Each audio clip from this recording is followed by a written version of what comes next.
ពលរដ្ឋជាង380,000អ្នកភៀសខ្លួនខណៈហេដ្ឋារចនាសម្ព័ន្ធបន្តរងការខូចខាតដោយស្នាដៃយោធាថៃ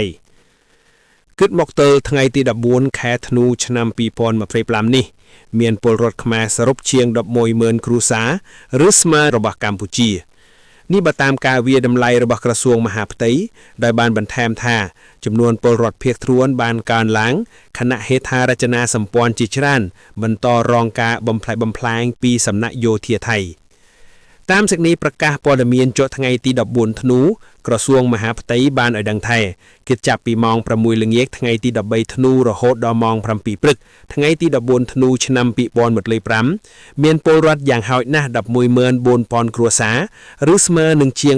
380,000 នាក់បានភៀសខ្លួនទៅជំរំមានសុវត្ថិភាពក្នុងខេត្តចំនួន7របស់កម្ពុជាខេត្តទាំងនោះរួមមានខេត្តព្រះវិហារឧត្តរមានជ័យបន្ទាយមានជ័យបាត់ដំបងពោធិ៍សាត់កោះកុងនិងខេត្តសៀមរាបក្នុងចំណោមជនភៀសសឹកទាំងជាង 380,000 នាក់នោះមានស្ត្រីនិងកុមារសរុបប្រមាណ 300,000 នាក់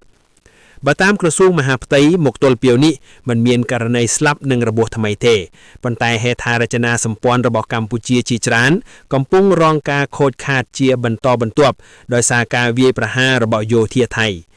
ចាស់ដែងកាលពីថ្ងៃទី13ធ្នូម្សិលមិញនេះយោធាថៃបានប្រើយន្តហោះចម្បាំង F-16 របស់អាមេរិកទម្លាក់គ្រាប់ផ្ដាច់ស្ពានជ័យជំនះ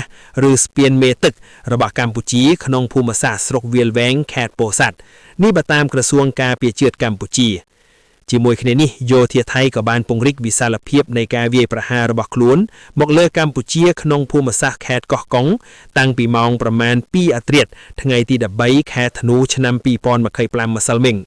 ពលរដ្ឋខ្មែរក្នុងតំបន់ក្បែរកន្លែងកើតហេតុបានមនានាំគ្នាភៀសខ្លួនទាំងយប់ទៅកាន់ទីសុវត្ថិភាពក្រោមការសម្របសម្រួលដោយអាជ្ញាធរមូលដ្ឋាន